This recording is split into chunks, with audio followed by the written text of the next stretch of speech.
Aurélien, bonjour et surtout merci de nous recevoir en quelque sorte. Moi depuis la Charente et donc toi tu es actuellement à Toulouse, hein. C'est ça, bonjour, et merci à toi Frédéric de me recevoir. Ouais, je vis à Toulouse depuis que j'ai fait mes études, c'est-à-dire maintenant 14 ans. Ok. Alors Aurélien Sanchez, je vais te présenter en quelques mots, même si tu fais l'actualité depuis quelques jours. Ouais, Voilà. Tu as 32 ans, tu es ingénieur à Toulouse dans une entreprise qui s'appelle NXP. Mais si ça. on se parle aujourd'hui, c'est que tu viens de réaliser un exploit assez incroyable, on va y revenir.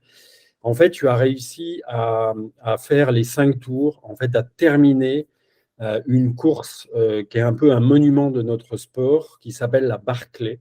La Barclay, c'est une course qui se tient dans un parc du Tennessee, le parc de Frozen Head, euh, qui a été créé par un homme qui s'appelle Lazarus Lake, Laz, qui est en fait en réalité quelqu'un qui a accompagné l'histoire de ce sport-là depuis une trentaine d'années aux États-Unis. C'est pas simplement le monsieur barbu qu'on caricature parfois. C'est un très très bon connaisseur et il a inventé cette course-là, il en a inventé bien d'autres. Pour revenir à la Barclay, la première édition, c'est en 1986, mais au départ, c'était un 50 miles. Il fallait accomplir en 24 heures. Il y a eu 9 éditions sur cette formule du 50 miles avec un seul finisseur. Depuis 1995, pardon, c'est devenu un 100 miles en théorie, parce qu'en réalité, la course est plus longue que ça. Et l'idée étant de réaliser 5 fois un tour euh, qui fait à peu près 40 km. On en reparlera rapidement, mais euh, pour rester dans les chiffres, donc je dis sans doute pas loin de 200 km en totalité et 20 000 mètres de dénivelé cumulé, dénivelé positif cumulé. Euh, et jusqu'à cette édition de cette année, il n'y avait eu dans l'histoire de la Barclay que 15 finisseurs sur grosso modo 1000 partants. C'est à peu près ça la valeur. Cette course se fait hors sentier. C'est un parcours qui n'est pas balisé, qui est connu la veille du départ et pour lequel il faut arracher, je te poserai une question là-dessus, mais il faut en fait arracher les pages de livres qui correspondent à son numéro de dossard pour attester qu'on a fait le tour au complet. Matériel obligatoire, aucun. Et une obligation, c'est que, en tout cas, une interdiction des téléphones, des altimètres et des GPS, c'est aussi une course d'orientation. Euh, Aurélien, ma première question, alors d'abord, tu dois être, enfin, je ne sais pas comment tu mesures tout ça parce que il y a un flot, il y a énormément de médias qui ont offert une véritable caisse de résonance à ta performance. Je le rappelle en 2 mots, je disais 15 finisseurs. Vous êtes 3 à terminer cette année. C'est toi qui remportes la course puisque tu es arrivé le premier. C'est la première fois qu'un Français gagne cette course-là. Euh, Aujourd'hui, on est à quelques jours, tu viens d'arriver, tu es arrivé à Toulouse il y a quelques heures. Euh, Ouais. quelle émotion l'emporte sur les autres, là tout de suite, encore aujourd'hui? Rien que de dire tout ce que tu viens de dire, tu me donnes les larmes aux yeux. J'ai du mal un peu à réaliser. C'est voilà, le fait de réaliser, l'émotion de me rendre compte que c'est réel, en fait, que j'ai vraiment réussi à atteindre mon objectif que je m'étais fixé il y a maintenant 6 ans, que j'ai lutté sans cesse rien que pour atteindre la Barclay, c'est-à-dire y participer, où j'y croyais presque plus. Et là, ce que tu viens de décrire, c'est juste incroyable. Je ne savais même pas si finisseur je pouvais l'être. C'était très intimidant de faire face à cette épreuve avec toutes les légendes et toutes les personnes qui m'inspiraient jusqu'à présent. Et de se demander vraiment si je faisais partie de leur cercle et de me poser vraiment la question et de me remettre en question. Et, euh, et me rendre compte en fait que ben, j'ai réussi à finir et avec le scénario tel qu'il était, c'est juste fabuleux. C'était On, des émotions incroyables. on va l'expliquer.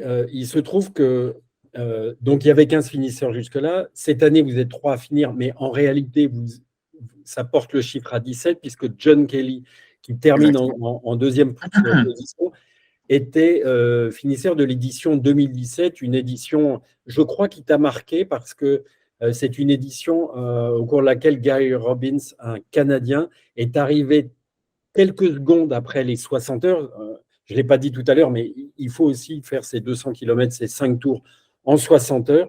Je crois que c'est un épisode qui t'a marqué. Je ne sais pas si c'est ça le ferment de ton désir d'aller là-bas, mais cette histoire avait été assez tragique puisque en fait, les règles de la course s'imposent à tous. Il était arrivé 6 secondes après et il ne fait pas partie des finisseurs. Ouais, exactement. J'avais une grosse pensée pour Gary Robbins que je ne connais pas, mais que certains connaissaient lors de la course. Voilà, j'avais pas l'impression de lui voler la victoire, mais voilà, être privilégié d'être finisseur alors que lui, il avait cette quête incroyable. Et moi, en 2017, en fait, j'avais déjà décidé depuis, c'était très frais à ce moment-là, mais ça faisait 2 semaines que j'avais vu la Barclay et que j'avais décidé d'en faire mon objectif, c'est-à-dire vraiment vouloir y participer afin d'en découvrir plus sur moi-même. Et ensuite, j'ai suivi la Barclay en live, en direct, en 2017. Et comme tu l'as bien résumé, le scénario était juste incroyable. Et je me suis dit que moi aussi, je voulais vivre ces émotions-là. Ça a juste fait que confirmer que je voulais vraiment y participer et sortir vraiment de ma zone de confort pour soit devenir un John, c'est-à-dire un finisseur, soit devenir un Gary, c'est-à-dire un non-finisseur, mais en apprendre vraiment plus sur moi-même et sortir vraiment de ma zone de confort. Et je trouvais ça incroyable. Ouais.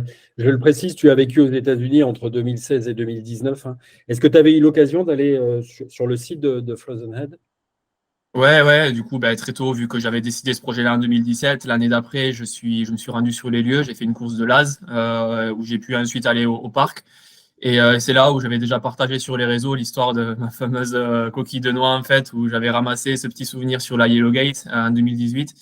Elle était sur son pilier gauche et je me suis dit, ça serait incroyable d'amener cette coquille de noix avec moi sur tous mes ultras, que ce soit le fil conducteur. Et un jour, pourquoi pas, si jamais je me crois rêver et que je suis finisseur, la reposer en tant que symbole sur le pilier là où elle était. Et c'est ce que je me suis empressé de faire dès que j'ai fini. Donc oui, je m'étais rendu au parc à ce moment-là. On l'explique, la Yellow Gate, c'est la barrière de départ et d'arrivée finalement. C'est celle d'ailleurs sur laquelle tu as posé tes mains au moment de l'arrivée. La Barclay, on l'a dit, hein, c'est une course qui n'est pas comme les autres. Elle est réputée impossible à finir parce qu'elle oblige à affronter des paramètres très nombreux. Je le disais, l'orientation, la gestion de la fatigue, la solitude. Comment on s'entraîne pour une course impossible à finir? C'est ça la question, c'est justement, il faut tout analyser. Je me suis vraiment penché sur beaucoup de choses, comment les autres s'entraînent, en quoi on doit s'entraîner. Donc, il y a l'entraînement physique, il y a l'entraînement mental, visualiser ce qui peut se passer, essayer d'envisager tous les scénarios possibles pour avoir aucune surprise et se dire que lorsque le plus terrible arrive, on est prêt mentalement à faire face. Donc voilà, il y a tous ces aspects-là. Il y a l'aspect orientation, il faut connaître le parc, comment gérer son alimentation, comment gérer son sommeil. Donc ça, c'est… Oui, excuse-moi, tu parlais de ça, juste sur la lucidité, il s'est passé quelque chose dans ton dernier tour, c'est que c'est un fait de course, enfin en tout cas c'est un fait extérieur, il y a un randonneur qui a pris le livre qui correspond, que tu aurais dû trouver d'ailleurs plutôt à la fin de ton parcours.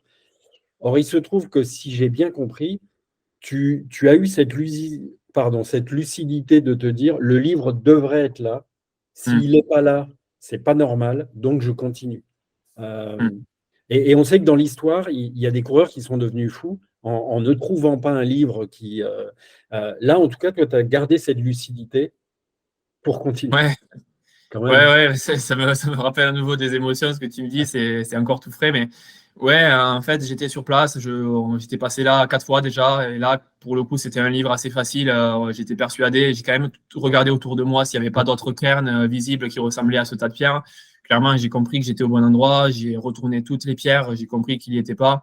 Et là, je me suis dit, écoute, tu laisses les pierres au sol, elles seront plus en forme de cairn, elles seront vraiment étalées au sol. Et au pire, tu diras ça à Laz, que d'envoyer quelqu'un voir que je ne mens pas et que j'étais là. Et après, j'étais en train de me convaincre aussi beaucoup que d'un point de vue personnel, je ressentais énormément d'émotions à ce moment-là parce que je me rendais compte que moi, je l'avais fait. J'étais même pas sûr de pouvoir le faire. Donc, moi, je savais que je l'avais fait, que j'avais suivi le parcours, que j'allais finir dans les temps.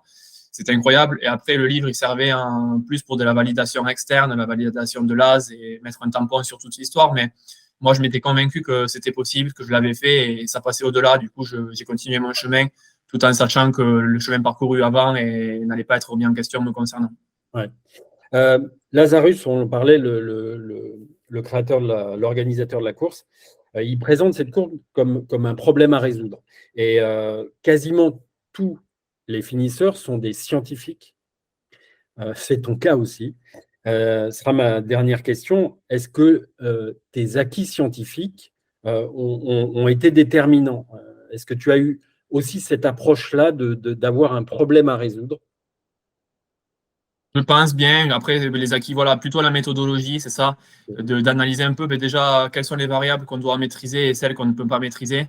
Et ensuite, se focaliser sur les variables à maîtriser, celles que j'ai un peu citées juste avant, comment se nourrir, comment gérer son sommeil, comment s'orienter, comment s'entraîner, etc. Donc, chaque chose est critique. S'il y en a une de ces variables qui n'est pas prévue et qui n'est pas préparée comme il faudrait, forcément, on ne va pas devenir finisseur. Et je pense avoir passé beaucoup d'énergie, beaucoup d'heures à justement éplucher tout ça, à lire les rapports de course, à comprendre pourquoi certains ont été finisseurs et pourquoi d'autres ne l'ont pas été.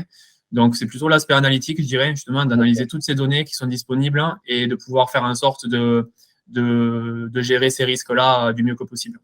Ok. Je crois que tu l'as dit dans certaines interviews, sur les dernières minutes, tu étais tellement gagné par l'émotion que tu t'es mis à crier, c'est ça? Ouais, plusieurs fois dans les bois, tout seul là. Je voulais profiter de mon finish et je voulais extérioriser ça. Je vivais le moment de ma vie, donc j'ai crié de joie plusieurs fois. On l'explique, en fait, le dernier tour, tu as dû partir dans le sens inverse de John Kelly, qui était parti un tout petit peu avant toi. Parce Ouais. que les coureurs ne peuvent pas partir dans le même sens sur le dernier tour. Non, exactement. C'était une transition un peu intéressante. D'ailleurs, moi, je voulais surtout pas partir en anti-horaire. C'est plus compliqué sur l'orientation. Il y avait des sections que je n'avais pas mémorisées parce que des fois, quand on arrive sur un bouquin d'un sens par rapport à l'autre, c'est plus compliqué. C'était le cas. Du coup, je suis arrivé. John voulait partir en horaire. Du coup, je me suis vite résolu à ça. Puis après, j'ai compris avec mon équipe que je pouvais me dépêcher pendant la pause et pouvoir choisir mon sens. C'est Ouais. ce que j'ai fait. C'est ce que John a fait aussi de son côté parce qu'il a vu que je me pressais. Du coup, c'était un peu la course à ce moment-là. Je me suis vite résigné. J'ai vu que John était prêt à repartir. Du coup, j'ai accepté mon sort et voilà, je suis reparti sur l'anti-horaire. J'ai fait quelques erreurs d'orientation, mais j'ai réussi à chaque fois à m'orienter. Donc, voilà. Dernière question, tu y retourneras? Avec grand plaisir, en vrai. J'ai vécu tellement d'émotions incroyables. Je pense qu'il y a vraiment, on pourrait avoir deux types d'expériences. Vraiment l'expérience où c'est la mission, où on subit sa course, ou un peu comme Gary peut-être, ou certains, je ne veux pas citer leur nom, c'est à eux de dire pour eux, mais peut-être vraiment avoir un poids sur soi et vouloir juste finir pour finir. Là, moi, j'ai vécu mon rêve. J'ai vécu la course que je rêvais de participer depuis 6 ans.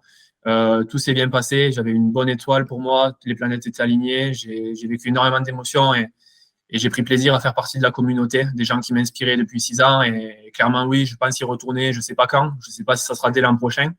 Parce que je compte bien me préparer aussi pour voilà, respecter le fait que je prenne la place de quelqu'un d'autre. Donc, ça sera pris avec intelligence, entre guillemets. Je vais bien y réfléchir, mais je pense postuler à nouveau, oui. Bon, j'aurais une pensée pour deux personnes. Bon, évidemment, tes proches qui t'ont suivi, mais pour Guillaume Calmette qui vit à Bordeaux, qui avait déjà réussi 3 tours et qui, bon, cette année, n'a pas pu, je crois que tu l'as dit, tu aurais aimé qu'il puisse poursuivre un peu plus longtemps avec toi. C'est ma plus grosse déception de cette année. Et puis, j'ai une pensée très forte pour Nahuel Passera, aussi parce que tu lui as fait un clin d'œil d'une certaine manière pendant la course, puisque tu portais le maillot du marathon du Mont-Calm, enfin de la Pika Pika, qui est une des courses les plus engagées en France, tu as fait en Ariège. Ouais. Et je pense à lui parce que malheureusement, il ne pourra plus pratiquer le sport dans lequel il a tant brillé. Et voilà, j'ai une vraie pensée pour lui. Je sais qu'il a suivi ton exploit et que pour lui, que tu aies ce maillot-là, j'ai échangé avec lui un samedi, vendredi. Il était magnifique.